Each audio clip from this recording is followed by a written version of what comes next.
हिंदू धर्म में सावन के महीने को अत्यंत ही पवित्र और पूजनीय माना जाता है, क्योंकि इस पूरे महीने में हमारे भगवान शिव जी की आराधना की जाती है और इसी महीने के शुक्ल पक्ष की पंचमी तिथि को नाग पंचमी का पर्व मनाया जाता है। ऐसी मान्यता है कि इस दिन नाग देवताओं की पूजा करने से हमारे जीवन में आने वाली सभी समस्याएं दूर हो जाती हैं और एक शुभ फल प्रदान करती हैं। और इस दिन कई भक्त जो हैं व्रत रखते हैं, व्रत कथा सुनते हैं। इस वर्ष सावन शुक्ल पक्ष की पंचमी तिथि का आरंभ जो है वह 28 जुलाई की रात्रि 11:24 पर होगा और इसका समापन 23 जुलाई प्रातः 12:46 पर होगा।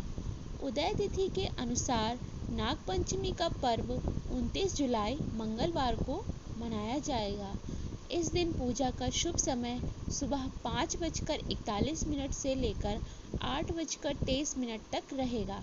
इस प्रकार पूजा का कुल समय जो है वह लगभग 2 घंटे 43 मिनट तक का होगा।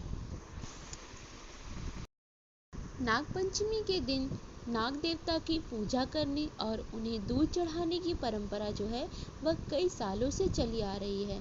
नाग पंचमी पर नाग देवता को दूध चढ़ाने या फिर उनको दूध पिलाने के पीछे की क्या कहानी है? हिंदू धर्म की कथाओं में ऐसा कहा गया है कि इस दिन नागों की पूजा करने से या फिर उनको दूध पिलाने से घर में लक्ष्मी आती है। दूध पिलाने से नाग देवता खुश होते हैं और उनकी कृपा से घर से लक्ष्मी कभी बाहर नहीं जाती हैं।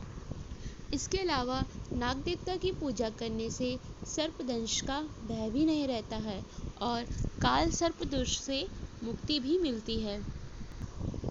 नाग पंचमी के दिन नाग देवता को विशेष रूप से दूध अर्पित करने के पीछे एक पौराणिक कथा है, जिसके अनुसार अभिमन्यु के पुत्र राजा परीक्षित की मृत्यु तक्षक नाम के सांप द्वारा काटने से हुई थी, जिसके बाद उनके पुत्र जन्मेजय ने पृथ्वी से सभी सांपों को समाप्त करने के लिए एक यज्ञ किया, जिसके प्रभाव से दुनिया भर के सभी सांप जो थे वह उस यज्ञ कुंड की अग्नि में आकर गिरने लगे। ऐसे में घबराकर तक्षक नाग जो था वह इंद्र देवता के सिंहासन में जाकर छिप गया। इसके बाद यज्ञ के प्रभाव से क्या हुआ, इंद्रदेव का सिंहासन भी तक्षक नाग के साथ हवन कुंड की ओर खींचने लगा।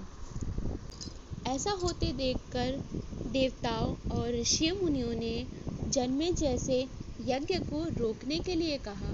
देवताओं का कहना था कि इस यज्ञ के कारण सभी सर्प समाप्त हो गए तो प्रकृति का संतुलन बिगड़ जाएगा। इसके बाद राजा जन्मेजय ने तक्षक नाग को माफ कर दिया और यह यज्ञ समाप्त कर दिया। ऐसी मान्यता है कि यज्ञ के खत्म होने के बाद जले हुए सांपों की जलन को दूर करने के लिए उन्हें दूध से स्नान कराया गया और यह दिन नाग पंचमी का दिन था, जिसके बाद से नाग देवता को दूध से स्नान कराने की परंपरा चली आ रही है। तो आप जान गए होंगे कि नाग पंचमी के दिन नाग देवता को दूध क्यों चढ़ाया जाता है। नाग पंचमी की पूजा कैसे करें? इस दिन सुबह स्नान करके व्रत करने का संकल्प लें। पूजा के लिए एक स्वच्छ चौकी पर नाग देवता की मिट्टी की मूर्ति या फिर उनका चित्र स्थापित करें। फिर उन्हें हल्दी, रोली, अक्षत और फूल आदि चीज़ें अर्पित करें। दूध, घी और चीनी का मिश्रण बनाकर नाग देवता को अर्पित करें और फिर अंत में नाग पंचमी व्रत कथा का पाठ करें और आरती के साथ पूजा को संपन्न करें। तो यदि आपको हमारी यह जानकारी अच्छी लगी हो तो वीडियो को लाइक कर दें और यदि आप हमारे चैनल पर नए हैं तो प्लीज़ हमारे चैनल को सब्सक्राइब कर दें। धन्यवाद।